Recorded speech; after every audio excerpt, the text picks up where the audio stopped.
Olá, meu nome é Cláudio Manculi, instrutor de fotografia da Via Cultural, e este é o meu primeiro vídeo para o segundo semestre do Memórias Online, aqui em 2020.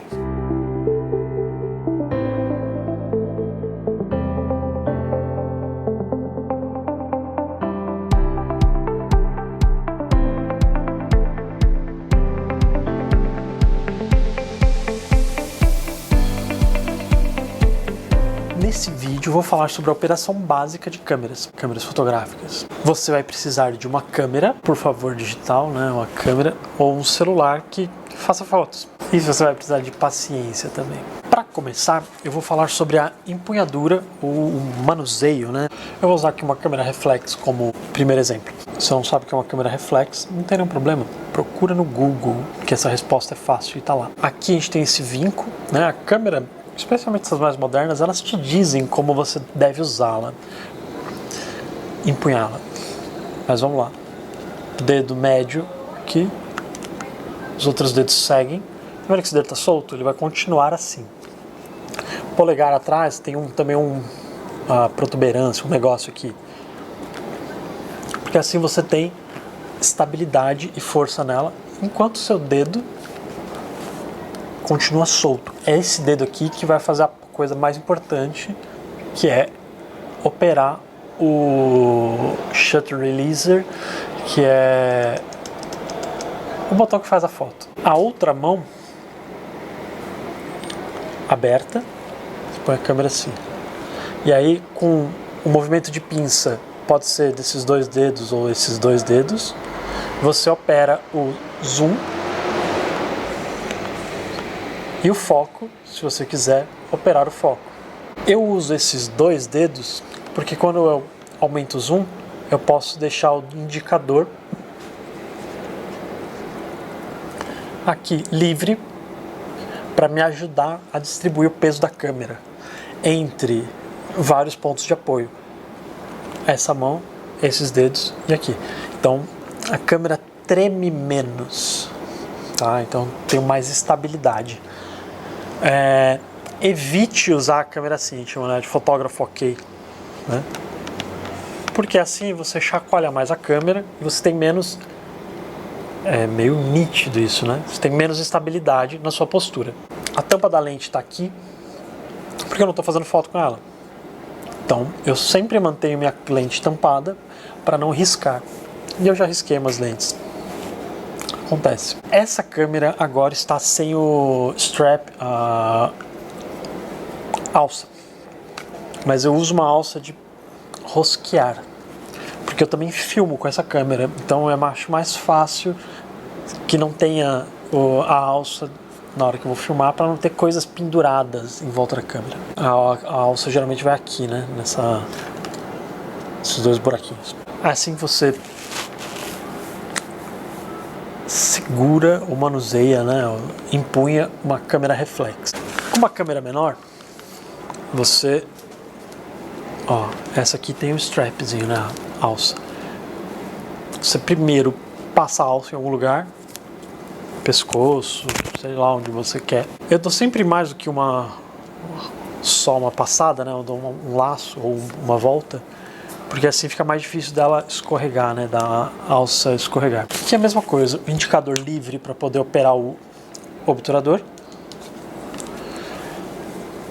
A câmera entre o polegar e os outros três dedos. Essa câmera, como ela é pequenininha, é mais difícil, né? De você colocar a mão inteira embaixo e fazer a pinça. Tá? Essa aqui eu costumo operar inclusive assim, né? Polegar do lado e mexendo só no foco aqui, com calma. Ou com dois dedos para acertar a abertura da lente. Mas é a mesma coisa, né? A mão por baixo, não assim, porque inclusive você bloqueia o visor dessa câmera. Mão por baixo, que você tem estabilidade, né? E a câmera se chacoalha menos quando você faz a foto. E ela tá com filme, por isso que eu não cliquei, então vocês não vão ouvir o barulhinho dela. O celular, minha mão é pequena e meu celular é grande. Eu seguro dessa maneira para fazer foto vertical. porque assim eu fico com o polegar no botão de volume e eu tenho estabilidade. A outra mão fica livre para poder operar a câmera mesmo. Para fazer foto horizontal ou paisagem, né? Eu seguro ele desta maneira, porque assim ele está mais ou menos seguro. Eu tenho a tela livre, essa mão mais ou menos livre também para tocar na tela onde eu quiser ou usar o botão de volume. A maioria dos telefones permite que você faça fotos usando o botão de volume como controle do obturador, né? Disparador da câmera. Postura, não tem muito segredo não. O importante é que você não se canse demais com isso e evite lesões como tendinites e outras ites. Esse dedo fica solto para operar o botão que faz a foto. Esse botão ele tem 3 posições. Ele solto, apertado até a metade e completamente apertado. Ele solto, quando a câmera está ligada, a câmera está em stand-by, em espera, até você dizer para ela, fia, acorda aí que a gente vai trabalhar.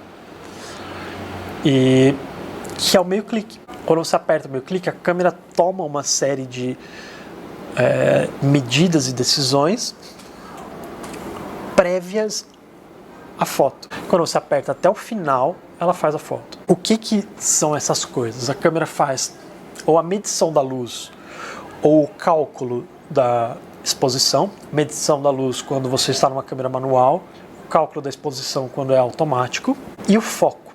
O foco tem a ver com nitidez. Por exemplo, neste vídeo, o meu rosto, espero que esteja nítido, vocês consigam identificar cada pedaço dele. Se eu aproximar minha mão da câmera, né, da lente da câmera, minha mão vai ficar meio borrada. Se eu colocar muito perto, ela vai ficar um borradão bizarro que não... Cada vez mais bizarro, mais borrado, vocês não vão entender nada dela. E aí, olha só a maravilha da tecnologia, né? A câmera achou o foco aqui na minha mão e o meu rosto lá atrás, como é que ficou? Completamente borrado. Se eu fizer o contrário, olha só, ela acha de novo o foco na minha cara. O foco tem a ver com a distância entre o sensor ou o filme e o objeto, o assunto da foto. Em algumas lentes a gente consegue inclusive ver a escala de medidas. Tem uma janelinha aqui que tem uma escala, conforme eu mexo o anel de foco da lente, muda o numerinho que está ali dentro. Esse número está em metros e em pés. Quando você aperta o botão até a metade e mantém ele segurado, a câmera, quando está regulada para fazer foco automático, ela acha esse foco, que é essa distância entre esse ponto, que é o plano do sensor, e o objeto que você fez o foco. Por exemplo, nessa lente aqui, se eu regular para 1 metro, o que está a exatamente 1 metro entre isso aqui e 1 metro, né? O que tiver exatamente 1 metro deste ponto estará em foco. Não é tudo que estiver entre isso e 1 metro, é o que estiver a 1 metro. Se eu for para frente, continua valendo 1 metro. Se for para trás, também vai continuar valendo 1 metro. Isso é importante porque quando você apertou o botão até a metade e segurou, a câmera acha essa posição, essa distância, ela fez o foco. Então você não pode mais se aproximar ou se afastar. Você pode reenquadrar, né, que é apontar a câmera um pouco diferente, reorganizar as coisas dentro do frame, né, do quadro, desde que você não vá nem para frente, nem para trás. No celular e em algumas câmeras, geralmente câmeras amadoras, você tem a opção de tocar na tela e o celular acha o foco para aquele objeto. As câmeras fotográficas, especialmente os reflexos, elas têm alguns pontos em que ela é capaz de procurar o foco, não na imagem inteira como um celular. Isso tem a ver com tecnologia e com decisões de mercado que os construtores de câmera tomam. A outra coisa que a câmera faz é medir a luz ou fazer o cálculo de exposição. Exposição é a quantidade de luz que entra na câmera quando você faz a foto. Tanto é que se a foto está escura, a gente chama de subexposta, se ela está muito clara, a gente chama de superexposta. Existem 3 formas da gente controlar essa coisa chamada exposição, que é pela abertura do diafragma, pelo controle do tempo do obturador ou pelo controle da sensibilidade do suporte, que é o filme fotográfico ou o sensor digital. Cada uma dessas possibilidades, né, desses 3 ajustes possíveis, tem um tipo de implicação na imagem final.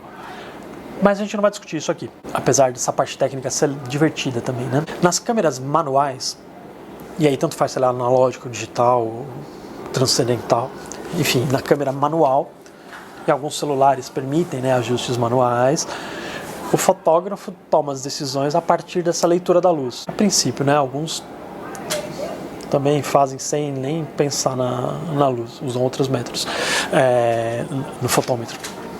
A medida da luz é feita com uma coisa chamada fotômetro, que pode ser um dispositivo, né, uma maquininha que fica na sua mão, fotômetro de mão, ou dentro da câmera. A maioria, se não todas, as câmeras digitais já têm o seu próprio fotômetro dentro delas.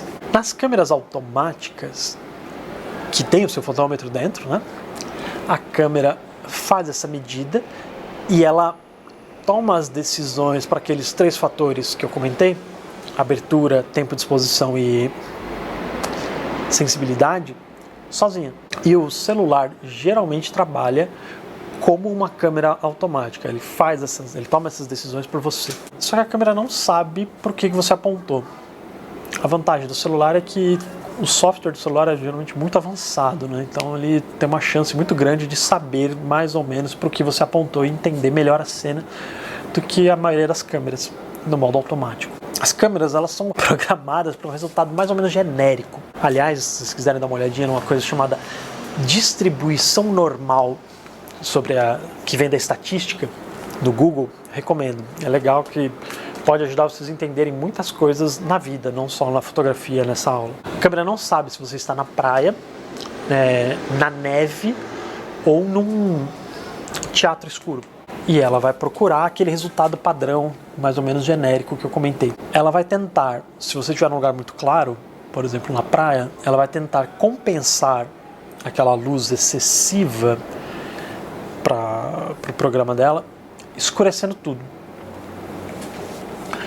Se você estiver num lugar muito escuro, ela vai tentar compensar esse escuro geral, clareando tudo, que não é necessariamente o que você quer que aconteça.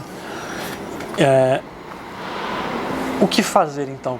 Existe uma coisa chamada compensação de exposição, e aí você vai ter que dar uma olhada no manual da sua câmera para descobrir como você faz isso na sua câmera. No celular é muito simples, você toca onde você quer que ela faça foco e tem geralmente um solzinho, algum outro tipo de barra que você arrasta para cima, clareia, você arrasta para baixo, escurece. Importante, não dá para você ter configurações diferentes para pedaços diferentes da imagem. Quando você faz uma configuração ou quando a câmera escolhe a configuração sozinha, ela faz a configuração inteira para o quadro inteiro, de uma vez só. Existe uma coisa chamada HDR, que é a combinação de diversas fotos, e alguns celulares fazem isso muito bem, combinam várias fotos e te entregam uma só com o resultado dessa combinação, com diversas configurações diferentes, né? De pelo menos 2 fotos com configurações diferentes. Ele mistura elas e pega o que é melhor de cada uma delas e transforma, junta, aglutina numa coisa só, numa imagem final única. O que a gente pode fazer é escolher, né, e dizer para a câmera se a gente quer mais claro ou mais escuro, tudo de uma vez só. Porque a câmera parece com o nosso olho, mas não é, né? Se você apontar a câmera para uma lâmpada, faça isso. Pega o celular e aponta para uma lâmpada. O que acontece? Tem algumas possibilidades, né? Mas não importa o que vai aparecer na tela, não é como você vê quando você olha para a luz. A câmera imita o nosso olho, mas ela não é o nosso olho. Agora, a gente chegou na parte na parte mais interessante do vídeo. A lição de casa. Eu quero que vocês façam 10 fotos com foco no assunto ou objeto, ou seja lá o que for que vocês querem fazer da foto.